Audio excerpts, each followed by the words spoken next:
In terms of the home, locally and globally, most of this abuse is perpetrated in the family home and in the local community. So the family home remains singularly unsafe for far too many women and girl children in Ireland. Globally,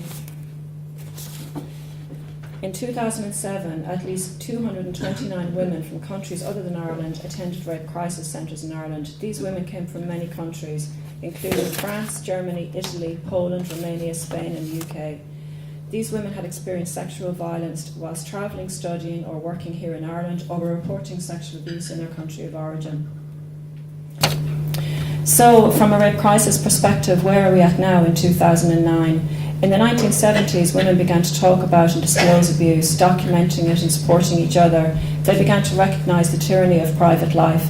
Feminism breached the barriers of private life. Sexual assaults women were shown to be pervasive and endemic. And feminism, most importantly, redefined rape as violence. The first rape crisis centres opened in the 1970s. In Ireland, we now have 16 rape crisis centres, in excess of 40 refuge and support services. We have CUSC, a government office with very senior staff, dedicated to a national strategy on domestic, sexual and gender-based violence. And as we can see from RCC data alone, thousands of victims now come forward each year. And I don't even need to mention the hundreds of survivors who have additionally come forward as a result of the Ryan report in the last couple of weeks. And with all this, in Galway last week, we learned that the man guilty of the rape and murder of Manuela Redo was at the time of the murder being investigated for another rape just 7 weeks previously and was out on bail, having breached a safety order on a previous partner. This was a known, repeatedly violent offender and he was out on bail. We have a Minister for Children, we have an Ombudsman for Children, and in Galway this week we also hear about the failure of the HSE to provide a forensic medical examination for a 9-year-old who had been raped. After 4 months, the mother took her child directly to the Children's Hospital in Dublin to secure a forensic examination. The DPP subsequently decided not to prosecute this rape.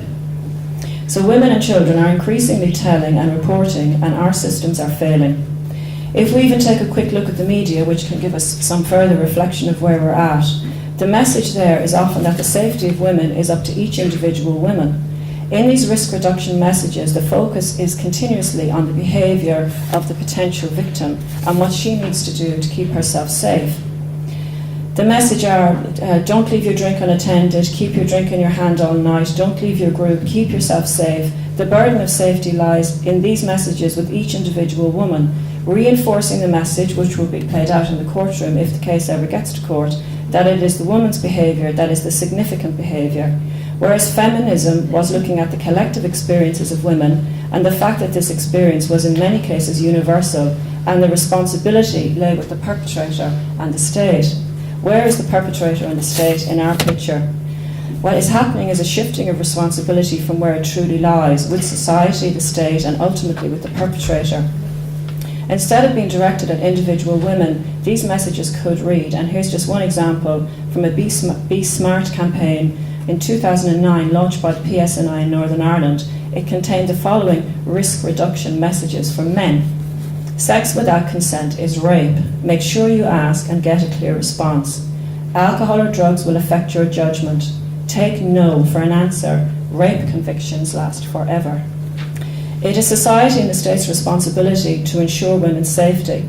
The burden cannot be placed on individual women. And interestingly, this got no coverage really whatsoever, but the Labour Party recently launched this report, which is called Safer Cities, Safer Towns, Safer Public Spaces for Women, which actually promotes local authorities undertaking safety audits for women, which identify how changes to physical environments can help women to reclaim the right to use public space as and when they wish.